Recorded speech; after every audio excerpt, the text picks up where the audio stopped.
In 30 seconds you will find out all you need to know about this bike light. It's a 3000 lumens light with a 10,000 mAh non-replaceable battery. It has 3 LEDs, the 2 smaller ones are used for the low beam, and in the high beam mode all 3 LEDs are used. There are 3 power levels available. There's also this very handy remote, which is something I didn't know that I needed. It's IPX6 rated. It's also a very bright light for being a relatively small light with an internal battery. But it weighs a bit, so you can't really wear it on your helmet. You can't compare it to these types of lights, but for what it is, this is the most powerful light with built-in batteries that I've tested so far. I have no problems recommending this light. It's well built and is very powerful and has a nice wide beam, suitable for mountain bike riding. So now you know, but if you're interested, let's do a bunch of unnecessary tests, starting with this time lapse. I find that all lights will power down after a short while from the highest power setting, and this light is no exception. But it doesn't power down because of a timer. There is actually a heat sensor inside, and here, when it sits stationary in no wind and at around 12 degrees, I feel that the light gets very hot after only a short while. Therefore it powers down quickly, but here I ride it in -2 degrees and the light is actually not even warm. At least we can see how long the battery lasts in this full blast mode. I did a time lapse in the middle setting too, and this is the setting I use for the most part when I'm out riding my bike. Here is the chart of the claimed battery life in different modes. I feel it's not too far off from my little tests. Another bonus is that the light can be used as a power bank too, and that can be useful if you briefly need to top up your phone, for instance. Time to get into the woods. 10 meter, 18 meter, 30 meter, 50 meter. Oh! Put my foot in water. Bloody hell. I'm turning off the other lights. Now I'm turning on this test light. This is the lower setting, mid setting, high setting. So this is sort of full power mode, all 3 LEDs. In the lower setting actually, mid setting, and the high setting. That's a lot of light, isn't it? Just to compare, I'll turn on my 1600 lumens light and turn off that one. This is my 1600 lumens light. Now turning on the other light. Yeah, it's a huge difference. Okay, good to know. This is a high beam in its lower setting. You can see it goes a bit higher. This is the mid setting. And this is the high setting.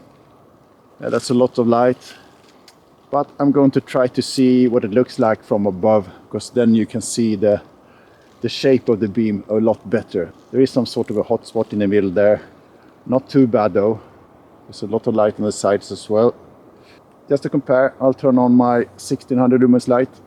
This is full blast ahead. Not nearly as much power on that light. It's difficult to see how wide the beam is from the ground, so I brought out my drone, which is a challenge to fly when it's close to pitch black. The takeback from these images is that there is no visible hotspot. The light beam is relatively even and relatively wide, which makes it suitable for mountain biking, where you want the wide beam. Let's see how far I can go with this bloody GoPro before it shuts off. This is the first setting. Right, I have to be quick because my GoPro dies when it's 0 degrees or below. Dies very quickly. Okay, full blast and let's go. It's definitely a lot of light here.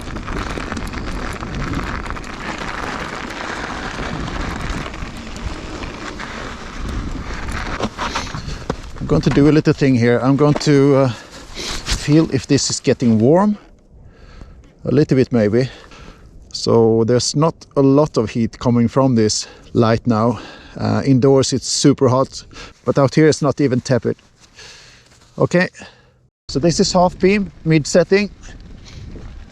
And when I get out here on the straight here, I will turn on full beam. Now it's full beam. Definitely a difference, but I think I'm happy with the mid setting. That's probably the setting that you'll use the most. So this is half beam mid setting. Full beam mid setting again. I didn't think it would be that much power from this bike light. Thought it was just a marketing thing, but it actually is a lot of light coming from this little tiny thing. Okay, I think I'm lost. The temperature of the bike light is on the cooler side of the spectrum. I measure it with my video light app, and the temperature is at around 6500 kelvins, which is a bit cooler than the temperature of daylight. Personally, I prefer a somewhat warmer light, which I feel is easier on my eyes. And I find that I can see the colors of the forest more clearly with the warmer light too. But the cooler light seems to provide more contrast. This is only my view without any scientific meaning behind it. This is typically a personal preference thing. Some prefer warmer, some prefer cooler, and this is cooler. There is quite a lot of things coming in the box. There are 2 handlebar mounts, one kind of regular mount, which unfortunately I don't like that much. It works okay-ish, but this part is all plastic and it's only a matter of time before it will break. The other mount is a combined light and Garmin mount for a cycle computer. The light can be converted to mount hanging underneath the handlebar with this mount, and the computer goes on top. There is also a GoPro adapter included, which is a relief since I now can use my GoPro mount, which is much sturdier. But you do have to fasten this screw tightly, since the bike light is heavy and can move a bit in challenging terrain. Then there's this remote, which first needs to be paired with the bike light. But after that procedure, it's extremely useful. More useful than I first thought, and it's one of those things that you didn't know that you needed until you try it. Now I can't live without a remote in the future. It cycles between high and low beam, all power levels, and can also be used to turn the light on and off. It's great that all these accessories are included, since buying them separately can get expensive. The build quality of the light itself feels premium. It's all CNC machined aluminium, and as mentioned, there is some weight to it. The light just feels solid. Even the mount of the light is made from metal, which is reassuring when it comes to wear and tear. What's not reassuring is the built-in battery. I'm not saying that this light will fail, but it's very common, even among premium brand bike lights, that it will only last a couple of seasons before the battery is toast. I think we need to take the light apart and see what we can do about that. There are a few screws here and here, but I cannot pull the battery pack out easily. I suspect I need to pry this or this part open to disconnect something, or just simply pull much harder. I'm not going to do that now, since I don't want to damage the light. I like it too much for that. But when the time comes, I will dissect the thing and see if in some way I can replace those battery cells. Anyway, if there's any deal breaker with this light, it's the built-in batteries.